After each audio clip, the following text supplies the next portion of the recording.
साधारण भाषा है, बहुत साधारण भाषा है। आपको साधारण लगती है, हमें बहुत मुश्किल लगती है। आप सीख गए हो ना। नहीं, बहुत सुंदर महाराज ने यहाँ वही बात कही है कि चैतन्य विद्या आदि करोनी। आपने पूछा, जो उन्होंने घुई नायक ने पूछा ना कि महाराज फिर उसकी कोई कालावधि होगी, कोई सीमा होगी। महाराज ने कहा है, बिल्कुल है, उनकी है। चैतन्य विद्या आदि करोनी सकला ही विद्या। जो हम पढ़ते हैं अन्य व्यावृत्ति में, हमने सारी ब्रह्मांड की देवताओं के बारे में जानकारी ली है, कर्म भूमि से लेकर के चैतन्य देवता तक की।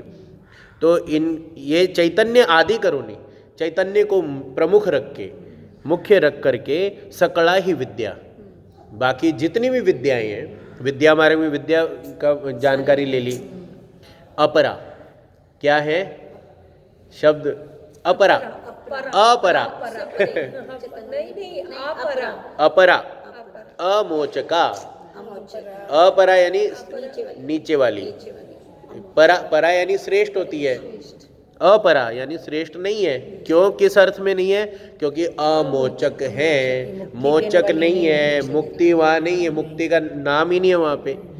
जब गिरायमानी हो गए, वहाँ से वापस छिन्ने पुण्य मर्त्य लोकों विशंति, वो जितना हमने पुण्य कमाया था उसको कैश कर लिया, उसके बाद में वो हुआ, खत्म हुआ, तो छिन्ने पुण्य मर्त्य लोक, वापस इस संसार में ये जीवात्मा आता है।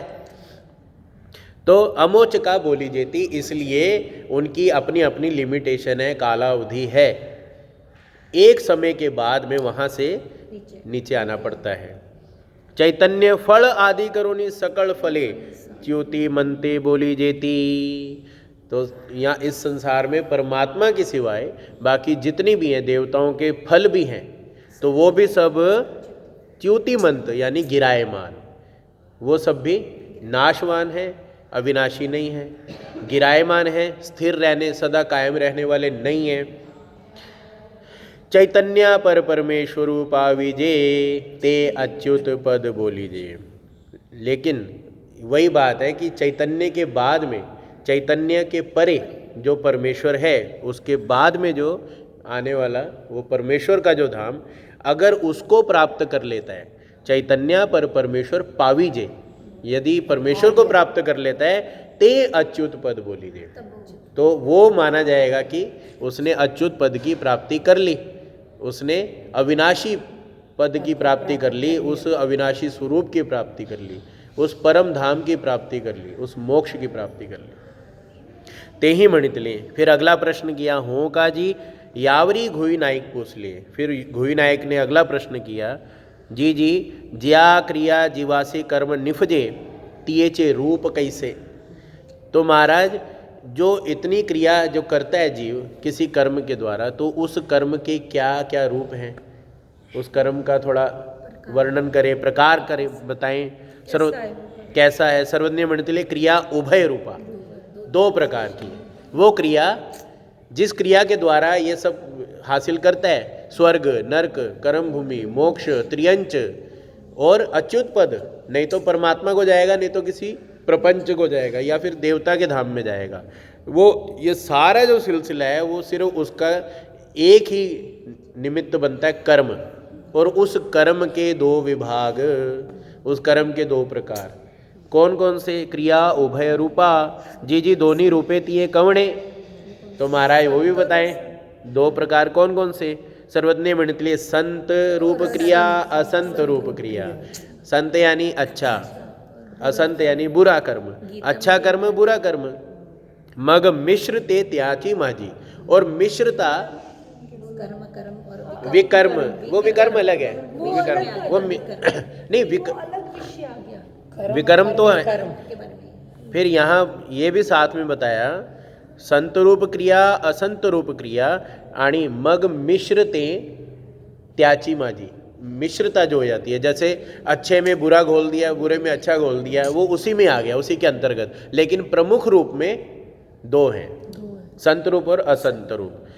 वो फिर जैसे गीता में दृष्टांत आता है कि एक व्यक्ति चौराहे पे खड़ा है और उधर से एक गाय भागी हुई आ रही है, भागती हुई आई, वो कर्म तड़प करके भाग करके बड़ी घबराहट में वो आई है और दूसरी तरफ निकल गई सामने वाली गली में। चौथा अध्याय हाँ, आए तो पीछे से एक कसाई हाथ में उसके जो भी औजार हथियार, तो मारने का। खड़े वाले को पूछ रहे हैं, कहता है भैया यहाँ से गायें गुजरती हुई देखी क्या? उसने देखा, मैं अगर बोलूँगा बता दूंगा सच है, इसने छोड़ना नहीं, उसका दोष हत्या का पाप मेरे सिर। तो वो बुद्धि का यहाँ पे प्रयोग करता है कि हिंसा ना घड़े, पाप मुझे ना हो, तो वो गलत दिशा, हाँ इधर गई है, इस तरफ गई है, उसके प्राण बच जाते हैं। तो इसको बोलते हैं संत, अपना संत रूप क्रिया में असंत देखना, असंत में संत देखना, अच्छे में बुरा, बुरा कर्म देखना, बुरे में अच्छा कर्म देखना। हम पढ़ते भी हैं गीता में हमेशा, है ना? कर्म में अकर्म देखना, अकर्म में कर्म देखना, कि जिससे किसी का नुकसान भी ना हो, जान माल का नुकसान ना हो। ऐसे ही कहते हैं बहुत एक व्यक्ति, वो भी गीता में दृष्टांत है ये, एक व्यक्ति जो जिसके द्वारा असंख्य लोग, 1000 मानो या 100 मानो या 10-20 भी लोग जिसके द्वारा भले में हैं, जिसके द्वारा वो उनका पालन पोषण हो रहा है, वो किसी झूठे इल्ज़ाम में या सच्चा भी हो तो वो पकड़ा जाता है और राजे के दरबार में आता है और एक व्यक्ति को गवाही के लिए बुलाया जाता है। ये भी उसी में मैंने कहा गीता में ही है, उसको बुलाया जाता है, वे ये ऐसा व्यक्ति बता, वो कहता है अगर मैंने इसका बता दिया सच्चाई जो भी है, तो जो इसके आश्रित जो और लोग हैं वो बेचारे बेमौत मारे जाएंगे, उनका आश्रय छूट जाएगा, निकल जाए, कोई उनको संभालने वाला नहीं, तो फिर वो झूठ बोल देता है। तो इसको बोलते हैं कर्म में अकर्म देखना, अकर्म में कर्म देखना, अकर्म में कर्म देखना, ऐसा। तो ये वो मिश्रता महाराज ने वही समझाया, प्रमुख रूप में कर्म और अकर्म है, संत और असंत है, लेकिन मिश्रिता ये है कि उनमें अच्छा कौन सा बुरा कौन सा ये देखना। तो फिर उन्होंने पूछा, कहते महाराज होका जी तरी जीवासी वेगा संत जोड़े कि असंत जोड़े? तो महाराज फिर ये जीवात्मा तो अच्छे ही कर्म जोड़ता होगा, बुरे तो नहीं छोड़ता होगा, अच्छे ही जोड़ता होगा। आजा बैठ। तो फिर ये जीवात्मा तो ये तो अच्छा है, कह दिया, अब कहने को इधर है ना, और यहाँ आजा। लोग दुनिया भी कहती है, आज भी प्रवचन में भी हर कोई बोलता है, हर इंसान कहता है सच बोलो, सच बोलो, अच्छे कर्म करो, अच्छा व्यवहार करो, प्रीति से रहो, सब बोलते हैं ना, लेकिन मानते करते नहीं है। तो यहाँ इन्होंने भी कहा, फिर महाराज फिर तो सब अच्छे ही कर्म जोड़े, अच्छे करे। संत या संत जोड़ता है कि असंत जोड़ता है? तो फिर ये जीवात्मा अच्छे कर्म जोड़ता है कि बुरे कर्म ज्यादा जोड़ता है? तो महाराज ने कहा उसके बारे में तो पूछो ही मत। नायका जीवासी असंत वेगी जोड़े, इस जीवात्मा से असंत यानी बुरे कर्म वो बहुत स्पीडली होते हैं, बहुत वेग से, बड़ी तेजी से। नायक जीवासी असंत वेगी जोड़े, इतने वे शुभ कर्म जल्दी नहीं जोड़ पाता, और असंत रूप वो बहुत ही वेग से, तेजी से जोड़ लेता है। कैसे? जीव क्षणा एका माजी ते एक आपजवी, जे आपण्यासी जन्माचा सहस्त्री निस्त्रो न सरे। ये जीवात्मा क्षण एक में, एक क्षण, सिर्फ एक क्षण में ऐसा वो क्षण भारी पड़ जाता है इसके ऊपर। मिसाल देखो क्या दी है कि वो एक क्षण ऐसा भारी पड़ता है कि जे आपण्यासी, वो ये सहस्त्र साल भी, 1000 साल भी बिता दे तब भी वो नष्ट नहीं होता, ऐसे जोड़ लेता है ये एक क्षण मात्र में। कि तो ये जो कर्म है ये मानसिक है, शारीरिक है, कौन से है जिनका? नहीं, शारीरिक घट गया उसको बोला जाएगा कर्म। मानसिक का लेप चुक जाता है, मानसिकता का मानसिक में ही खत्म कर लेगा, वाचिक में भी छूट जाए, लेकिन जो कर लिया, जो घड़ ही गया, उसको पूर्ण रूप से उसको भुगतान कर, प्रारब्ध में आ जाएगा, फिर वो प्रारब्ध में भी जाएगा, प्रारब्ध, हाँ प्रारब्ध में, बिल्कुल। तो ये कहने का मतलब महाराज कहते क्षणा एका माजी, कुछ पता नहीं कब किसका दिमाग घूमे, कब कुछ क्या कर डाले, हनन ही कर दे किसी का, हिंसा, हिंसा हनन कर दिया, वो उसको 1000 साल लग जाते हैं उसका निस्तारा करने के लिए, उसका उस कर्म से भुगतान करने के लिए। मिसालें हैं कई, नहीं, उसका निस्तार करने के लिए, उसको खंड क्या बोलते हैं, चुकवाने के लिए 1000 साल भी इसको लग जाते हैं कई बार। तो कहावत है, मराठी में कहावत है, हसत हसता केलेले पाप, हसत हसता केलेले पाप, रडत रडता फिटत नाही। कैसे? फिर फिटते नहीं है, समझ आ गई होगी। समझ आ रही है। हसत हसता केलेले, आज ऐसे ऐसे कर्म कर रहा है, नहीं पता है, नहीं मालूम है, अज्ञान, ज्ञान होने के बाद में भी, ज्ञान होने के बाद ज्ञानी पाप नहीं कर रहे क्या? ज्ञानी नहीं करता, ज्ञानी भी कर लेता है। क्यों? अपने अभिमान में, अपने दंभ में, अपने जो उसकी सत्ता है समझो कहीं, तो उसके आवेश में आकर के। इसलिए कहते हैं बड़ा कदम फूक फूक के रखना पड़ता है। बहुत कठिन है डगर पन घट की, आसान नहीं है, बड़ा कदम फूक फूक के रखना पड़ता है कि कहीं गलती ना हो जाए, कहीं किसी का मन ना दुखाया जाए। तो ऐसा हंसते हंसते अविधि का ऐसा आचरण करता है कि बाद में जाकर के जब रोना पड़ता है तब कहता है कि मैंने ऐसा क्या कर दिया था। जब भुगतान होता है तब इंसान कहता है कि क्या किया मैंने ऐसा, ये मुझे क्यों ऐसी घड़ी आई, ऐसा वक्त क्यों आया मेरे पे, मैं तो बड़ा विधि करने वाला, मैं पूजा पाठ करने वाला, मैं स्मरण करने वाला, लेकिन वो समझो हंसते हंसते किसी का दिल दुखाया, हंसते हंसते किसी को टॉन्टिंग की, हंसते हंसते किया ना, द्रौपदी ने किया था, अंधे का बेटा अंधा, अंधे की औलाद अंधी होती है। हाँ, कितना भारी तो कहाँ महाभारत हो गई, उसको इतना हुआ मेरे कुछ भी सोच समझ के बोलना चाहिए, बोलना चाहिए। तभी मैंने कहा कदम सारी महाभारत में ही मतलब एक उसी के बाद पे- एक उसी हाँ। इवेंट्स ऐसे ही है कि वाचा से ही एक जुड़ता है। एक वचन महाभारत को कोई एक निमित्त नहीं, वो सारे निमित्त बने हैं। तो कहने का मतलब हंसत हंसता केलेले पाप, रड़त रड़ता, रड़ते रोते रोते भी फिटत नहीं, वो नष्ट नहीं होते। हंसते हंसते किए हुए पाप रोते रोते भी नष्ट नहीं होते। और तो इसलिए हसत कर नहीं, हंसत हंसता, हंसत हंसता केलेले पाप, रड़त रड़ता फिटत नहीं। तो इसलिए कहीं दिल ना दुखाया जाए, किसी से बोला ना हो जाए, बोल हमारा बिगड़ ना जाए, बड़ा संभल करके रहना पड़ता है। क्यों? जो तो ऐसा करेगा तो वो तो इस लोक में भी सुखी है, परलोक में भी सुखी है। लेकिन जीव अपने वही कहते हैं ना, अपने अभिमानवश, अपने गुरूर में आके स्वभाव से भी मजबूर हो जाता है, कर डालता है, और कर रहे हैं। और महाराज ने यही व्यथा, कथा व्यथा उसकी यही बताई कि वेगे करने जाता है तो मिनट में ऐसा बुद्धि भ्रष्ट होती है। अभी दिमाग में आया, जुबान पे आया और कर लिया, बड़ा बहुत जल्दी होता है, ये क्रिया होती है। जब गुस्सा आता है तभी कहते हैं धीरज धर्म मित्र और नारी, धीरज धर्म मित्र और नारी आपत काल परखिए चारी। आपत्ति के काल में परीक्षा होती है कि मेरा अपना धैर्य कितना है। कईयों का डाउन पंचर ही हो जाता है, शून्य हो जाता है, जीरो हो जाता है, धैर्य बिल्कुल जीरो हो जाता है, वो कर डालते हैं। झगड़ा करने को क्या है, 2 मिनट, अभी शांत व्यक्ति है उसको जाके छेड़ो, वो गुस्सा करेगा, हम भी गुस्सा, हो गया झगड़ा हो गया। लेकिन सहन करने का जो तप है, सहन, पिछली बार भी मैंने कहा था कि सहनशीलता का बहुत बड़ा महत्व बताया गीता में।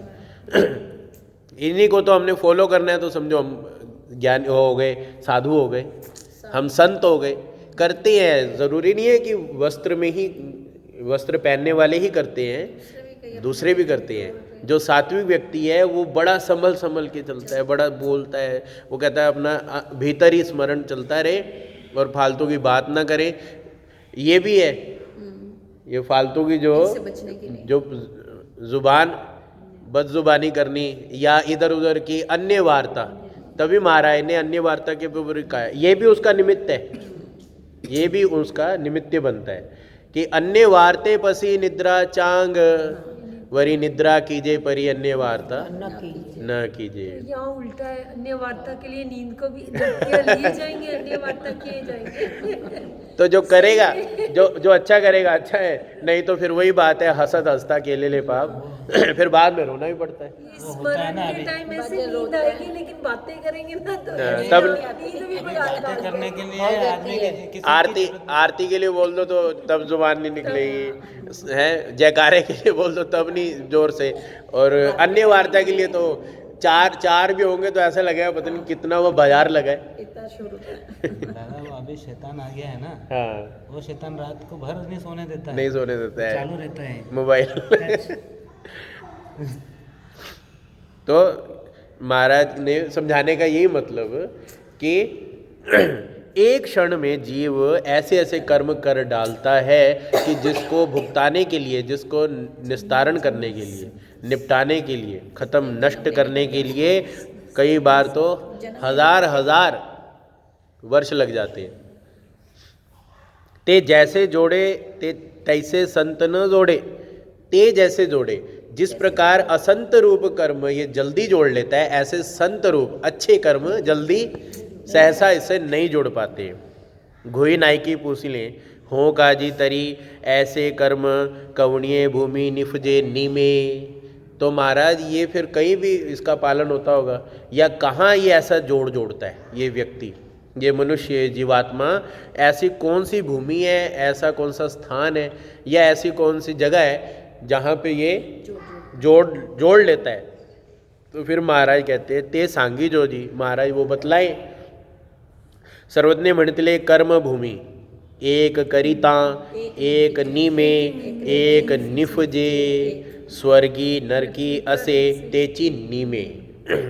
तो कर्म भूमि का महत्व, कर्म भूमि के बारे में बताते हुए महाराज ने कहा, कर्म भूमि यानी हिमाचल से लेके, हिमालय से लेके कन्याकुमारी तक 500 योजन, ये संपूर्ण भारत ही समझ लो, ये संपूर्ण भारत हमारा जो है ये कर्म भूमि है। हिमालय से लेके कन्याकुमारी तक इसको कर्म भूमि कहा गया। और इस कर्म भूमि में ही अच्छा बुरा जो संत असंत अच्छे बुरे जोड़ता है, यहीं पे ये जोड़ता है और यहीं पे ये भोगता है, भुगतान करता है उसका।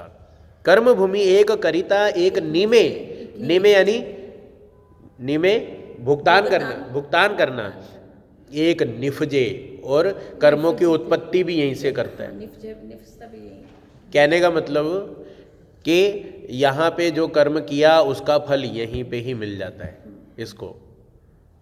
स्वर्गी कर्म भूमि एक करिता एक नि- करता है, हाँ, एक ही नीमे एक ही निफजे, एक तो जोड़ता है, एक उत्पत्ति भी यहाँ है और उत्पत्ति भी है, निष्पत्ति भी है, हाँ। भुगतान भी है ये।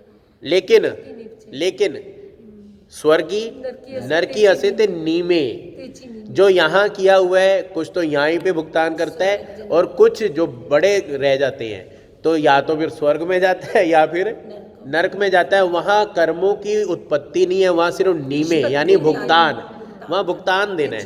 कहते हैं ना भुगतना पड़ेगा, अगर बुरा किया है तो नरक में भुगतना पड़ेगा, स्वर्ग में गया है तो वहाँ पे सुख फल भुगतना पड़ेगा। वहाँ सिर्फ भुगतान है, भुगतना है।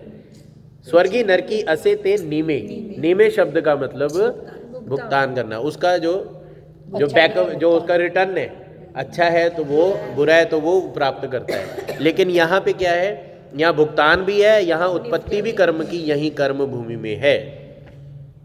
गोविनाय की पुसली हो काजी तरी कर्म भूमि मध्य संता संत कैसे नि निफजे।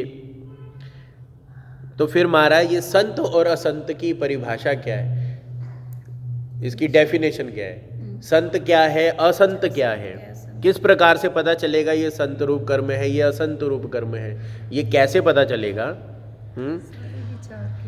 सर्वज्ञ म्हणतले ज्ञाने संत निफजे अन्यथा ज्ञाने असंत निफजे। ज्ञान के द्वारा संत रूप कर्म की पहचान होती है कि ये अच्छा, हाँ, ज्ञान से ये पता चलता है कि ये कर्म अच्छा है तो इसको अपनाना चाहिए। और अन्यथा ज्ञान, यानी मिश्रता, यानी कि छलावा, भुलेखा, गलती या अफवाहें, उसको बोलते हैं अन्यथा ज्ञान। जो ज्ञान नहीं है, अन्यथा है, वो गलत है, तो उससे क्या होता है कि असंत रूप गलत कर्म अपनाता है। सर्वज्ञ म्हणितले घुई नाईक पूछिले जी जी अन्यथा ज्ञान ते कवण। तो पहले अन्यथा ज्ञान के बारे में बताएं कि अन्यथा ज्ञान कैसा होता है। सर्वज्ञ म्हणितले वानरया। अब यहाँ तीसरे व्यक्ति बीच में आए। महाराज ने आवाज लगाई, वानरया। कौन? नागदेवाचार्य। उनको बुलाया गया। वानरया ते छांदस पाणी बुढ़ियाचे वाक्य म्हणा पा। वो जो, क्योंकि वो भी ब्राह्मण थे, पंडित थे, उनको जानकारी थी जो अन्य धर्म की। वो जो पानी में खड़े रह करके, कमर तक पानी में खड़े रहते हैं, वो जो श्लोक बोलते हैं, वो जरा सुनाना। वो कैसा श्लोक सुनाना? तो नागदेवाचार्य कहते हैं मगते वाक्य भट्टी मणितले। फिर आचार्य नागदेव जी वो श्लोक बोलने लगे। यह करोति सुरापानम ब्रह्म हत्या शुभम भवेत पातकम तस्य लोकेस्मिन् रौरम नरकम व्रजेत। अन्य लोगों में एक श्लोक बोला जाता है, उनमें वो एक डरावा, डर पैदा करने के लिए। तो इसका अर्थ ऐसा है कि यह करोति सुरापानम। सुरापान किसे कहते हैं? दारू को, शराब को। यह करोति सुरापानम, डरावे के लिए कहा गया कि जो सुरापान करता है, जो शराब का सेवन करता है, ब्रह्म हत्या शुभम भवेत, उसको ब्रह्म हत्या करने जैसा पाप लगता है। उसको ब्रह्म हत्या करने जैसा पाप लगता है।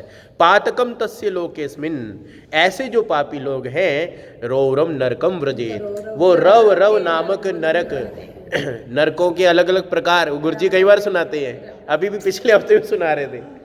नहीं, कुंभी पाक, रव सारे उसी में ही आ जाते हैं। 80 पत्र, ताम्रपत्र, 12-13 प्रकार सुनाते हैं। तो उसमें एक प्रकार है रव। तो कहते हैं ये अन्य लोगों का है, ये हमने नहीं इसको लेना है, एक समझाने की दृष्टि से कि अन्यथा ज्ञान किस प्रकार का होता है, अन्यथा ज्ञान किसे कहते हैं, यहाँ समझाने के लिए महाराज ने नागदेवाचार्य जी को बोला वो श्लोक सुनाओ। और वो कहते हैं कि जो व्यक्ति शराब का सेवन करता है उसको ब्रह्म हत्या करने जैसा पाप लगता है लॉजिक इसमें कुछ? आप बता दो। वैसे ही कहा उसने, वो तो लॉजिक, इसमें कोई लॉजिक है? एक डरावा देने के लिए, लेकिन ये एक अन्यथा ज्ञान, ये ज्ञान नहीं है, ये पूर्ण सत्यता नहीं है इसमें। इसको महाराज ने डिनाई किया, इसको खंडन किया कि ये गलत है, ये चीज ये गलत बताया है, ये इसको बोलते हैं अन्यथा ज्ञान। ये श्री मुक्तानी या किसी परमेश्वर के द्वारा नहीं बोला गया, जो गलत है गलत है। जैसे दादा अन्य लोग कहते हैं कि जी दो लोगों की मतलब शादी कराना इससे बड़ा कोई पुण्य नहीं है, और हमारे यहाँ स्वामी ने कहा शादी करना वो उससे बड़ा कोई सारे जड़ ही वही है। तो यह करोति सुरापानम, जो सुरापान करता है, जो ऐसा करता है, ब्रह्म हत्या शुभम भवेत, उसको ब्रह्म हत्या करने जैसा पाप लगता है। पातकम तस्य लोकेस्मिन् रौरवम नरकम व्रजेत, तो वो रव नामक जो ऐसा पातक है, जो ब्रह्म हत्या का पातक है, उसको रव नामक नरक की प्राप्ति होती है, व्रजेत, वहाँ पहुँच जाता है। ऐसे वाक्य आई को नहीं गोसावी घुई नायिका ते म्हणितले। और फिर ऐसा जब वाक्य सुना, उनके श्लोक सुन लिया, तो फिर घुई नायक को महाराज कहते हैं, हाँ जी आप बताएं कैसी बात है ये, ठीक है, क्या ये वाकई ऐसा है? देख ही देगा, देखो ना, के जोन हळ्याचे पाणी आणि के धामोड्याची साली आणि के ब्रह्महनन। वो कहाँ जोनहड़ा यानी जौ का पानी, समझ गए? दारू, जो बियर बनती है, दारू बनती है जो कि जौ के पानी से। अरे कहाँ वो जौ का पानी, कहाँ धामोड़ियाची साली। साली बोलते छाल को, पेड़ की एक छाल होती है, धामोड़ा नामक पेड़ होता है, छाल, उसकी छाल का बनता है वो नशीला पदार्थ। जैसे 8 है ना, आफू, माफू, भांग, धतूरा, ताड़ी माड़ी सिंधी सूरा, ऐसे 8 प्रकार है। उसी में ये छाल एक प्रकार है नशीले पदार्थों में। तो इस प्रकार का जो महाराज कहते हैं, कहाँ तो वो पानी जौ का पानी, कहाँ धामोड़िया की साली यानी उस धामोड़ा नामक पेड़ की छाल, और कहाँ रह गया ब्रह्म हत्या का पाप, कहाँ ब्राह्मण को मारने का पाप। तो ये कोई लॉजिक नहीं है, ये एक अन्यथा ज्ञान, चाहे उन्होंने डराने के लिए कहा हो, लेकिन ये फिर भी गलत है। जो लॉजिक वाला पर्सन है, जो व्यक्ति है, वो कहेगा नहीं। जो बुद्धिमान है, जो बुद्धिवंत है, जो ज्ञानी है आजकल है, पहले लोग समझ लेते थे, भेड़ चाल होती थी, लेकिन आज नहीं, आज तर्क वितर्क करते हैं, आज लोग पूछताछ करते हैं। ये कैसा लॉजिक है? ये गलत है। तो अन्यथा ज्ञान पहचान लेते हैं जो समझदार व्यक्ति है। तो यहाँ बताने के लिए परिहा ठावो वेर ही मत द्रव्य दूषिले, इतना उस मत द्रव्य को इन्होंने दूषित कर दिया, दारू को इतना बदनाम कर दिया कि ब्रह्म हत्या करने जैसा पाप लगेगा। तैसे एथ नाही, परमेश्वर का जो ज्ञान है उसमें ऐसा कुछ भी अन्यथा ज्ञान बिल्कुल लेश मात्र भी नहीं दिखेगा। वहाँ जो चीज़ जैसी है वैसा ही बयान होगा, वैसा ही बखान होगा। ज्ञान शुद्ध पूर्ण रूप से, जैसे ऐसे तैसे जानी जाते ज्ञान, वो पूर्ण रूप से उसमें परमेश्वर शास्त्र में, परमेश्वर शास्त्री एव वा नाही, उसमें कोई किंतु परंतु नहीं, पर्याय नहीं, अभावी भाव रूप फल नहीं, आणि अकरणी प्रत्यवायो नहीं। अकरणी प्रत्यवाय, ऐसा ज़रूरी नहीं है कि अगर तुमने नियम से परमेश्वर धर्म का नहीं किया पालन, समझो किसी दिन, क्योंकि प्रत्यवाय जैसे गीता में दूसरा अध्याय है, नेहाभिक्रमनाशोस्ति प्रत्यवायो, प्रत्यवाय है ना शब्द, नेहाभिक्रमनाशोस्ति प्रत्यवायो न विद्यते स्वल्प मप्यस्य धर्मस्य त्रायते महतो भयात्। दूसरा अध्याय आखिर का श्लोक, नेहाभिक्रमनाशोस्ति, हे अर्जुन मेरी भक्ति में क्रम का कोई बंधन ही नहीं है, सिलसिला, क्रम का कोई सिलसिला चाहिए ही नहीं, उसका कोई बंधन ही नहीं रखा मैंने कि अभी ही इसी मुहूर्त में करना है, अभी इस तिलक लगाना है, इसके बाद में ऐसा करना है वैसा करना है। तो एवा नहीं प्रत्यवायो नरक नहीं, एवा नहीं किंतु परंतु नहीं है। और यदि कोई मिस्टेक हो भी जाती है करते हुए क्रिया, परमेश्वर धर्म की क्रिया करते हुए यदि कोई आगा पीछा हो जाता है, ऊंचा नीचा हो जाता है, या किसी दिन खंड पड़ जाता है, तो क्या होता है, प्रत्यवाय नामक का कोई नरक की संभावना ही नहीं है ही नहीं है। हाँ, अगर खंड पड़ता है, तुमसे भुलेखा हो गया या किसी कारणवश मजबूरी में या आलस भी आ जाता है, वो खंड समझो पूजा आरती का ही है, हम पूजा नहीं कर पाए, तो क्षमा याचना वो कर लेनी चाहिए। नहीं तो फिर वो अविधि जुड़ते जुड़ते वो एक टाइम में वो फिर अविधि ते प्रसवे, फिर वो लंबा निकल जाता है, फिर धर्म से गिरायमान होना शुरू हो जाता है। अगर खंड पड़ता है तो वो उसमें क्षमा याचना करके अगले दिन फिर उसको शुरू कर ले। लेकिन ऐसा नहीं है कि खंड पड़ गया अरे बाप रे अब तो भुगतना पड़ेगा, ऐसा नहीं। ये परमेश्वर धर्म का गोविनाय के मंडतले हों का जी तरी कर्मभूमि कवण संख्या मार जी कर्मभूमि कवण संख्या, ऐसा जो आपने बताया कर्मभूमि जहाँ पे कर्मों की निष्पत्ति होती है तो उसकी कितनी लिमिटेशन है वो मैंने वैसे पहले ही बता दिया। तो महाराज ने कहा कर्मभूमि हिमा सेतु मध्य 5 शते कर्मभूमि। हिमा सेतु, हिमा यानी हिमाचल, हिमालय से लेके, सेतु यानी कन्याकुमारी जहाँ राम सेतु बंधा हुआ है, राम लंका जाने के लिए जो पुल बनाया उसका नाम आया सेतु। ये शॉर्ट फॉर्म में बताया है, देखो तब भी चलती थी शॉर्ट लैंग्वेज, जैसे हम भी शॉर्ट लैंग्वेज अपनाते हैं ना, तो तब के ज़माने में महाराज ने शॉर्ट में बताया, मर्ज करके बताया हिमा सेतु। उस हिमा सेतु मध्य 5 शते कर्मभूमि। हम आज समझते हैं कि हम शॉर्ट हैंड है, महाराज तब से चलते हैं, तब से ये लैंग्वेज चलती आ रही है। हिमा सेतु 2 शब्दों में बोल दिया कि हिमालय से लेके कन्याकुमारी जहाँ सेतु बंधा है वो जगह कन्याकुमारी, उसके बीच की जितनी भूमि है वो क्या है, वो 500 योजन जो भूमि है वो कर्म भूमि है। गुही नायकी पुसली हूँ काजी। तरी कर्म भूमि मध्य कौन आर्जक। तो फिर महाराज कर्म जो करता है तो वो कौन है जो कर्म के बाद में जो आर्जक है। आर्जक यानी जो अर्जित करता है, जो इकट्ठे करता है, जो लेता है, कौन है वो आपको पता ही है, जीव। वो जीव है। कवण फल दाता, फिर उस किए हुए कर्म का कौन फल प्रदान करता है ये भी बताएं। कवण व्यापारते, और कौन सा ऐसा व्यापार, कौन ये कौन सारा ये व्यापार चलाता है। परमेश्वर उदरती और कौन उसका उद्धार करता है। ऐसे 4 बातें उसने पूछी। सारा विचार तो सर्वज्ञ मणितले जीव आर्जक, परमेश्वर जीव जो है उसका सवाल का जवाब देते हुए, ये जीव कर्म करता है, देवता उस फल के कर्म के अनुरूप फल प्रदान करती है, और चैतन्य के व्यापार यानी चैतन्य की प्रवृत्ति से, चैतन्य परमेश्वर की प्रवृत्ति से माया व्यापार करती है। उस सारे जो हिसाब किताब का सबका व्यापार वो माया देखती है। आणी परमेश्वर उद्धरिता, और परमेश्वर इन जीवों का उद्धार करने वाले हैं। इतु क्या सी काई संख्या। तो घुई नायक ने फिर पूछा, महाराज फिर उनकी क्या संख्या, कितनी संख्या है इन सब की, जीव की कितनी संख्या, देवता की कितनी संख्या, परमेश्वर की कितनी संख्या, और तो इन सब की कितनी संख्या हुई।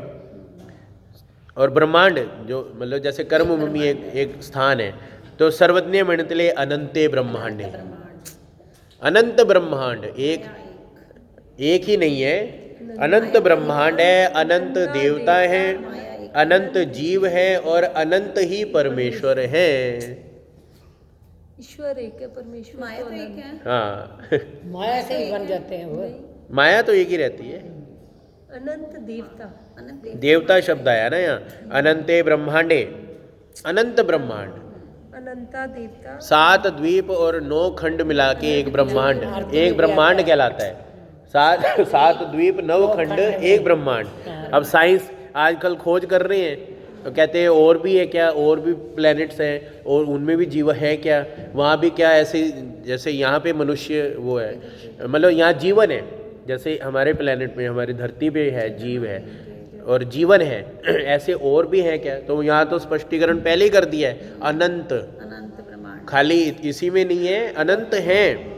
वहाँ और रूप रंग शक्ल उनका और रूढ़ी है, व्यवहार है, उनका रहन सहन और है, लेकिन है दादा ये जो है एक ही ब्रह्मांड के बीच में आ जाएगा। ये कर्म भूमि आएगी।